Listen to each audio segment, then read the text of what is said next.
Hello, today's video comes to us from Harriet King.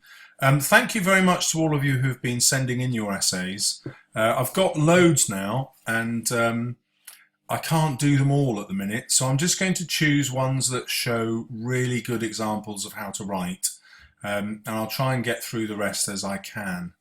So Harriet says, hello. I've been watching your videos for a month or more now and I find them really useful, especially in the lead up to the exams. That's great. That's exactly why I make them for people. I wrote an essay on inequality. This is in obviously an Inspector Calls, and I don't know what grade I would receive for it, so I was wondering if you could possibly please mark it for me to see how I can improve. Right. An Inspector Calls was written in 1944. However, it was set in 1912, and at that time men were deemed to be far superior to women, as they worked and represented the family and their legacy. So this is a quick bit of historical knowledge that isn't laboured. It's introduced really smoothly, and now it's linked to Priestley's purpose. Priestley shows this inequality using dialogue from Mrs. Burling to Sheila. When you're married, you'll realise that men with important jobs to do sometimes have to spend nearly all their time and energy on the business. Straight into a quotation to back up the point, which is excellent. And now, hopefully, we're going to have a discussion here of what this quotation reveals.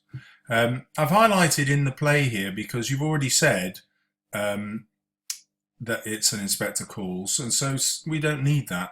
It just takes up time in the exam.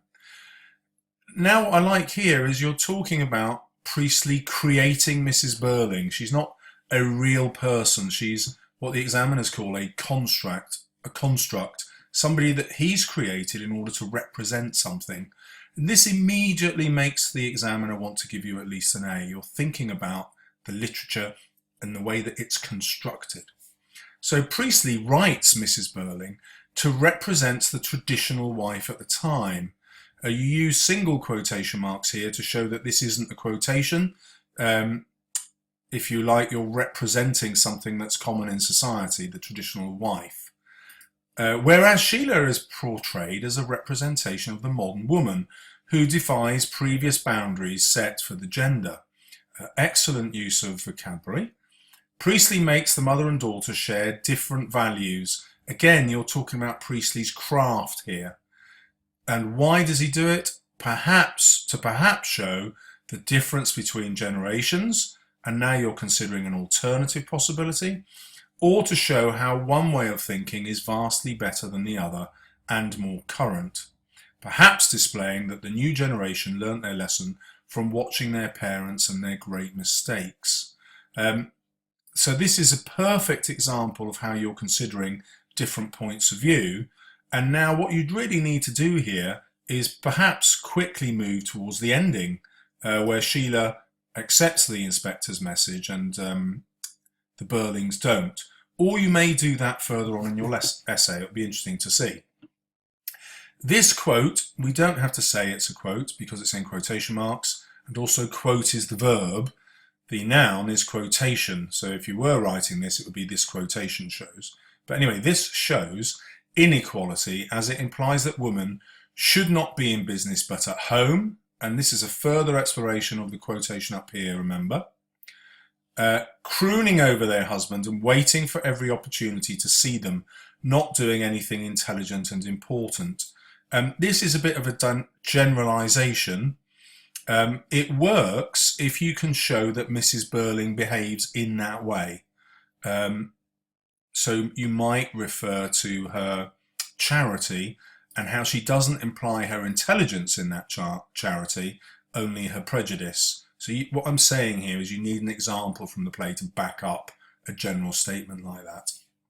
The language that Mrs. Burling uses in this quotation, but we don't need that, remember, just uses, is quite patronising, speaking directly to Sheila as if she is still a child, almost showing that what she is saying is a rule of life, which Sheila must learn to follow in order to be a good wife.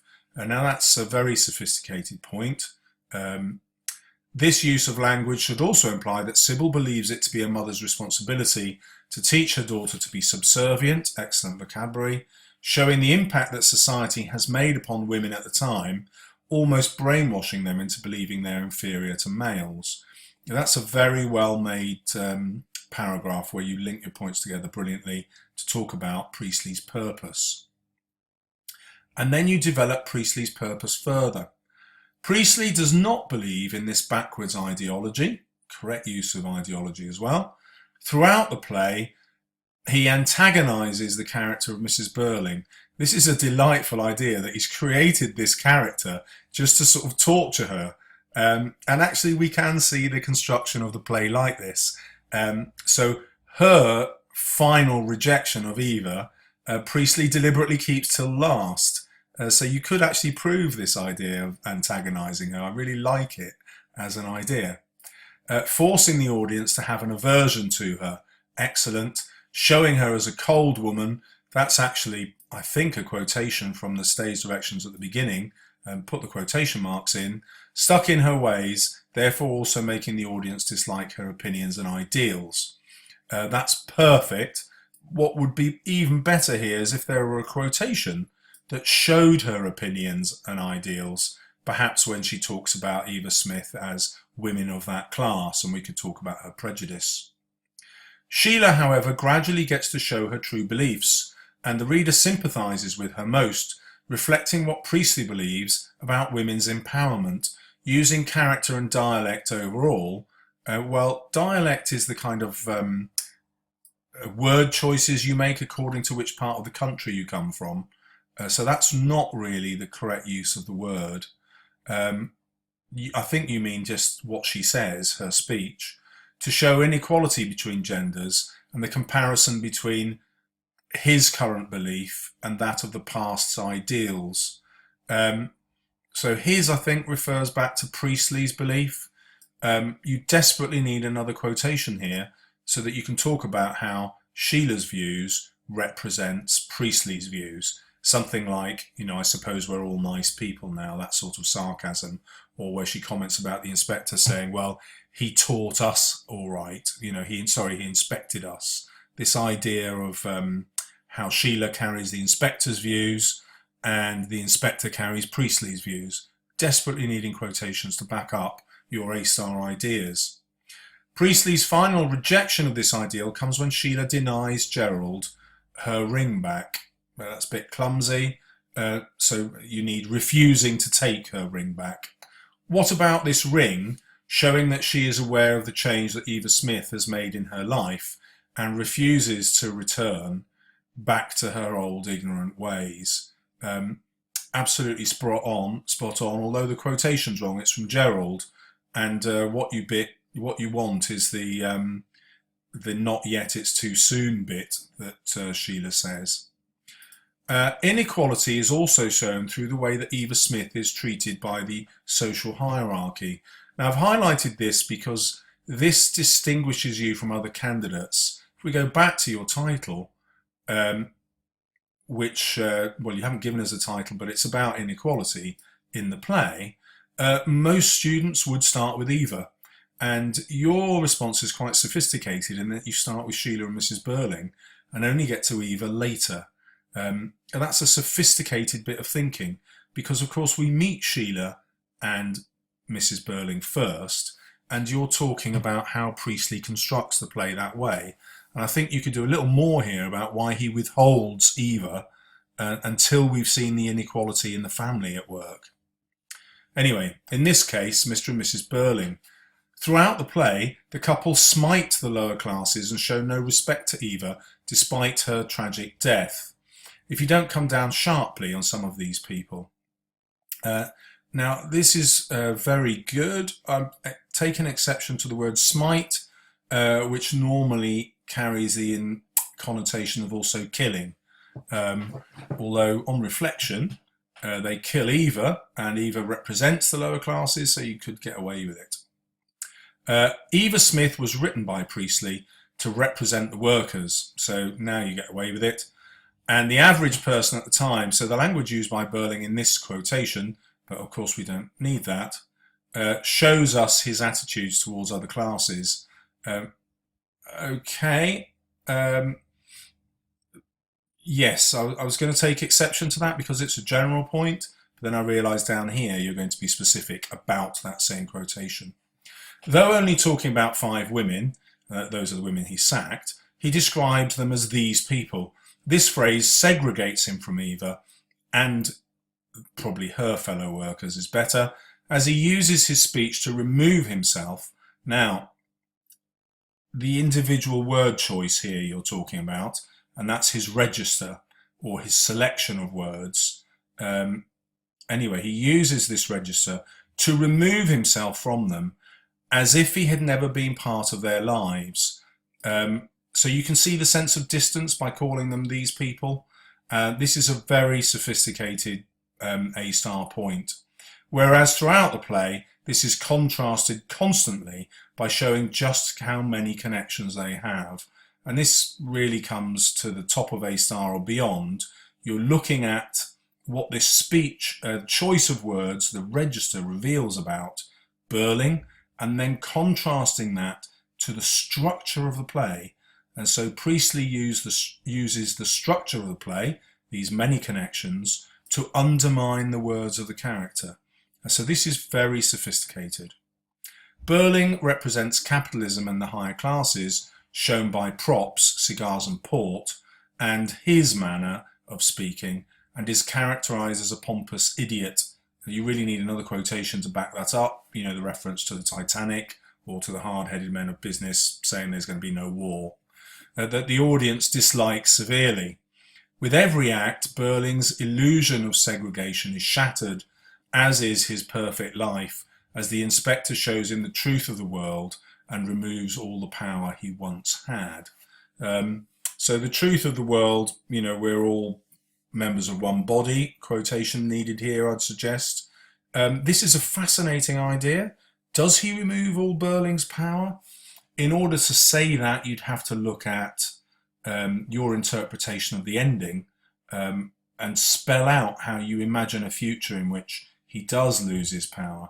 I personally don't read the play that way. I think the tragedy is that he keeps his power, and that's the tragedy of the lesson not learnt.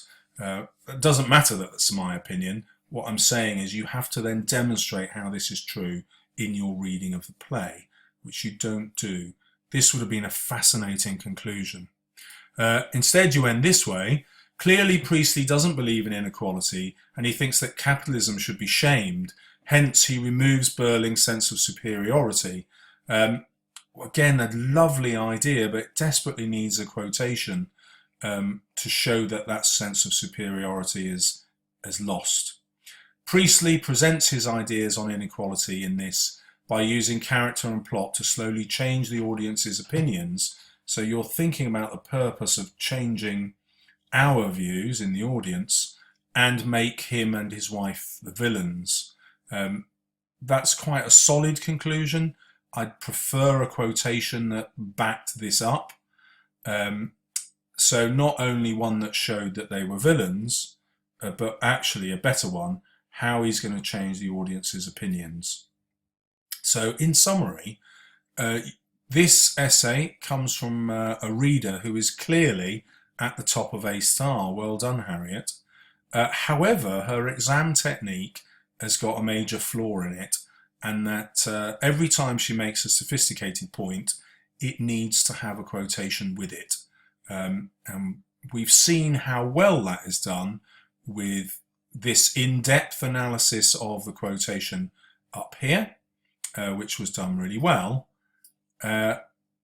Then here that continues to talk about that quotation, a new interesting point that doesn't have a quotation, a new interesting point that doesn't have a quotation. This is a weak part of the essay as a result, because you haven't brought evidence.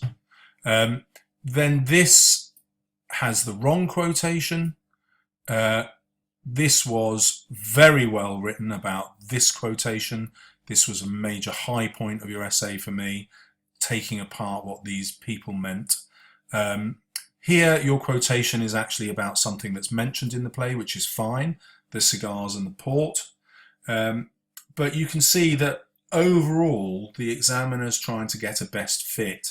Does this candidate use enough textual reference to justify the A star. Some will say yes, and I suspect some will say no. But if your quotations are in there, every single one of them will say, yeah, this candidate's nailed it. So I hope that helps. If you'd like further help, don't forget to subscribe.